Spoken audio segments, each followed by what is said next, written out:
अस्तीस कोकणी किचनमध्ये तुमचं पुन्हा एकदा मनपूर्वक स्वागत। आज आपण करणार आहोत उडद्याच्या डाळीची भजी। कारण पावसाळा सुरू झालेला आहे, तेव्हा पावसाळ्यामध्ये भजी खाण्याचा आनंद काही वेगळाच असतो, तेव्हा आपण ही भजी करत आहोत। तर ही उडदाची डाळ मी आधी स्वच्छ करून घेतली आणि त्यानंतर 3 पाण्याने स्वच्छ करून आता ही 6 तास मी भिजवून घेतलेली आहे। आता आपण ही वाटून घेऊया, पण याआधी हे पाणी जे आहे ते आपल्याला एका पेल्यात काढून घ्यायचं आहे, कारण हेच पाणी आपण मिक्सरमध्ये डाळ वाटताना घेणार आहोत। तर आधी मी पाणी काढून घेते आणि मग तुम्हाला दाखवते।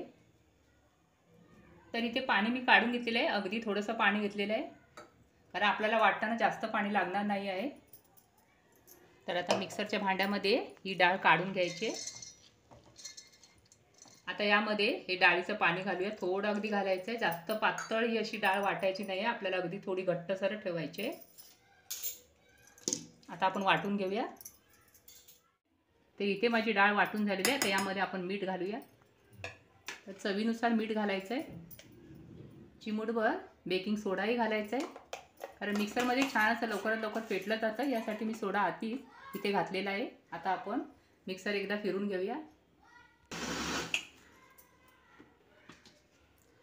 तर बघा, मिक्सरमध्ये आपण सोडा घालून फेटल्यामुळे अगदी लवकरात लवकर मिश्रण असं फेटून आलेलं आहे, छान असं हलकंही झालेलं आहे।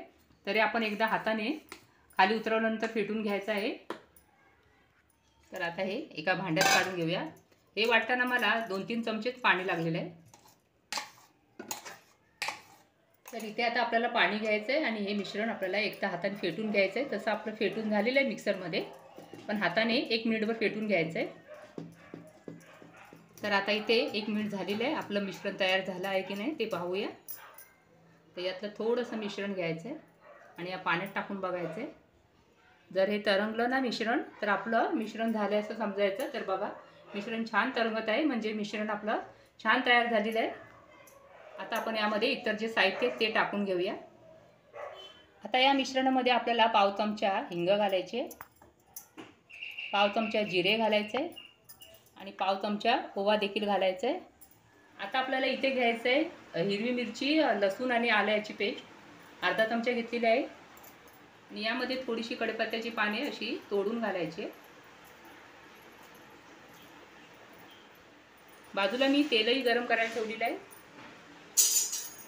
आता एकदा परत थोडंसं अगदी फेटून घ्यायचं आहे, हे सर्व एकजीव झालं पाहिजे। आधी हाताने मिक्स करा आणि नंतर तुम्ही फेटून घ्या। आता फेटून घेऊया, म्हणजे सर्व साहित्य छान असे एकजीव होतील। मिश्रण असं छान फेटून घेतलं ना की जाळीदार अशी भजी होते आणि बाहेरून कुरकुरीत होते, म्हणून मिश्रण आपल्याला चांगलं असं हाताने फेटून हलकं करून घ्यायचं आहे। तर झालेलं आहे, आता आपण करायला घेऊया। तर आधी थोडंसं टाकून बघूया तेलावर, आपलं तेल चांगलं तापलेलं आहे की नाही। गॅसच्या तिथे मध्यम करायचे।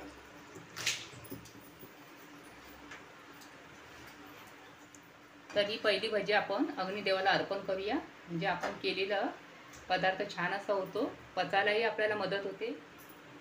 तर इथे बाजूला पाणी घ्यायचं आहे आणि असा हात पाण्यामध्ये घेऊन आपल्याला ही भजी साईडने म्हणजे बाजूने अशी आपल्याला सोडायची, अगदी लहान लहान असे गोळे यामध्ये सोडायचे।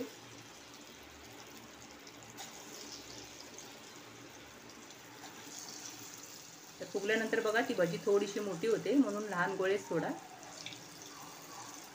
गॅसची आच लहान ठेवू नका, जर गॅसची आच तुम्ही लहान ठेवलीत ना तर ही भजी जास्त तेल पिळेल, आणि जर मोठी ठेवलात तर आतून शिजली जाणार नाही, वरून तुम्हाला फक्त कलर असा आलेला दिसेल, म्हणजे रंग असा सोनेरी आलेला दिसेल।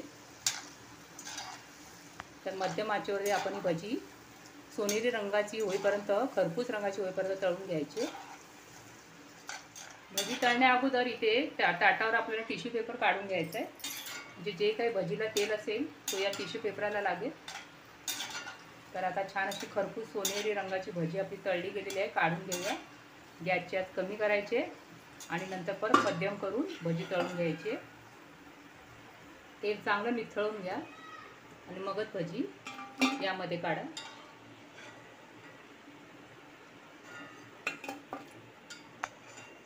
परत एकदा बघा, तर पाण्यामध्ये असा हात घ्यायचा आहे आणि पाणी थोडं बाजूला शिंपडून घ्या, थोडं पण पाणी या तेलामध्ये पडता कामा नये। आणि मग मिश्रणामध्ये हात घालून तुम्हाला ही भजी अशी सोडायची आहे. लहान लहानच अशी सोडा आणि अंतरावर अशी सोडून घ्या. जास्त अशी गर्दी करू नका भजीची, थोडं अंतर ठेवा मध्ये, म्हणजे भजीलाही छान असं तळलं जाता येतं. तर सुरुवातीला गॅसची आपण कमी केलेली आहे, आता मध्यम करूया आणि भजी तळून घेऊया. तर ही भजी सुद्धा झालेली आहे, आपण काढून घेऊया. बाकीच्या भाज्याही याप्रमाणेच करून घेणार आहे. तर तेल चांगलं निथळून घ्या, मगच काढा. मी आता इथे ताटामध्ये ह्या भजी टाकत आहे, तेव्हा मला आत्ताच हलकी वाटत आहे. इतक्या छान आपल्या भज्या जाळीदार मऊसूत अशा झालेल्या, अगदी कापसाप्रमाणे लुसलुशीत अशा वाटतात. मला काढतानाच अशा वाटतात बघा, खातानाच मग किती असतील छान झालेल्या.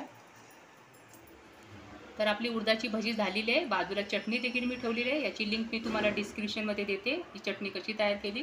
त्याचबरोबर आपल्याला मिरच्याही मी इथे तळून घेतलेल्या आहेत, त्यावरती थोडंसं मीठ सोडलेलं आहे. आता या पावसाळ्यामध्ये तुम्ही या भजीचा आस्वाद घ्या, ते पण मिरची आणि चटणीबरोबर. आणि ही रेसिपी तुम्हाला कशी वाटली तेही कमेंटमध्ये सांगा, एकदा घरी करून बघा. व्हिडिओ आवडला असेल तर लाईक करा, शेअर करा, नवीन असेल तर सबस्क्राईब करा, बाजूच्या बेल आयकॉनलाही क्लिक करा. परत भेटूया अशा मस्त रेसिपी बरोबर. तोपर्यंत विश्रांती घेऊया. धन्यवाद.